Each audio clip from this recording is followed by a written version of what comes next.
This is Steve Robbins. Welcome to the Get It Done Guys, quick and dirty tips to work less and do more. 29-year-old Timmy had a problem. The dashing young man's business was too successful. We started working together to help build a business that he could run a few hours a day so that he could follow his dreams of being a tap-dancing pointillist portrait artist at night. To respect his privacy, I won't say exactly what he does, but let's pretend that his day job is as a creative genius marketing consultant. He lives in New York, he's smart, he's talented, he has leading man good looks, and he's watching every episode of Buffy and Angel, and is single, looking for a relationship-oriented woman. If you know any, please email getitdone@quickanddirtytips.com. At first, Timmy was scraping to get by, but gradually the quality of his marketing work began to speak for itself. At first, just simple words like, and ooh, that's nice. But soon enough, the quality began saying things like, hey, hire this guy, he's a complete genius. People listened. Timmy's client list grew. The more he did good work, the more people wanted him, and the more they wanted to pay him. The more they paid him, the more they thought they owned him. Now they'd call at 8 p.m. demanding his input on a creative decision. I'm busy rehearsing my tap routines, he would declare.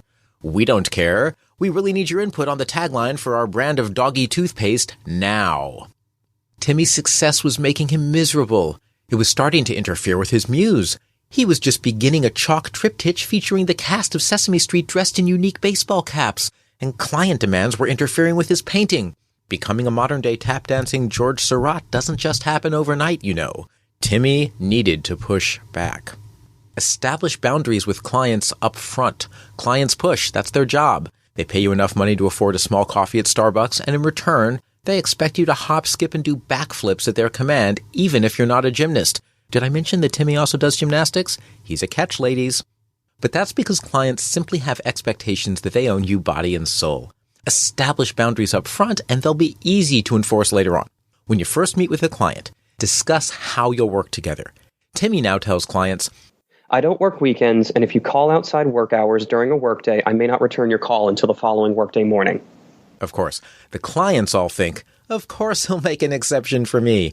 But now that he's spoken the boundary out loud, when he does enforce his boundaries, they aren't surprised. Of course, part of Timmy's problem is that he's nice. Oh, and ladies, nice guys have been proven to make better long-term relationships, and they're better in bed. This episode's transcript has a link to the research. When clients call, they are genuinely in need. Timmy can't bear to watch anyone suffer like that, so he starts to say, Sure, I'll cancel my tap dance tribute to Shirley Temple Black so I can help with your doggy toothpaste. As his coach, I can't allow this. So I declared myself Timmy's accountability. Accountability. Every time he felt his resolve crumbling, he would pick up the phone and he would call or he would text. I already do dog toothpaste. The kitty toothpaste people just called. They'll give me an island if I'll work this Saturday. I can't say no. I would reply, Timmy, do you need your own private island? No. Weren't you going to spend Saturdays starting on a hat? Yes, and mapping out a sky, and finishing the hat. Timmy, what do you want to tell them? I want to tell them no. Well, you have my permission. Thank you. This went on for several months. Gradually, Timmy stopped calling. Not because the offer stopped, but because he was getting used to protecting his own boundaries. Once he began to say no, clients saw him as being super in demand, so they wanted him more. His only way to reduce demand was by raising his prices. He has enough clients to fill his work hours, and he doesn't want more. Taking on new ones would eat into his voice lesson time. Did I mention that he sings? He's a tenor. He played Han Solo in MIT's production of Star Wars the Musical. He's single. Charge more, work less, and build a reputation as one of the best in his field, and have time to paint, tap dance, sing, and do backflips? Timmy's life is what we call sweet.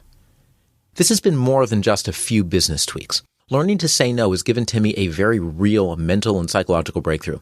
He's been intent on building his business, and his dreams of becoming the next tap-dancing Monet were easy to put on the back burner. The more he said no, the more he reviewed and committed to his real love, which is song, dance, and painting. Although his work clients think he's all about marketing mammal hygiene products, his life is truly about his art and his friends. After all, he wants to be a dad someday, and he can't think of a better example to set for his kids. Revolutionize your life. Protect the time you need to pursue the things that are important to you. Set time boundaries in advance so when you invoke them, people won't be surprised. And get yourself an accountability buddy to help you say no and reconnect with what's really important to you. Hey, and if you're a single geek girl in New York, remember, Timmy is available and he's a great swing dancer. Did I mention he's a great swing dancer? Yeah, he's a great swing dancer. I'm Steve Robbins. Email questions to getitdone@quickanddirtytips.com.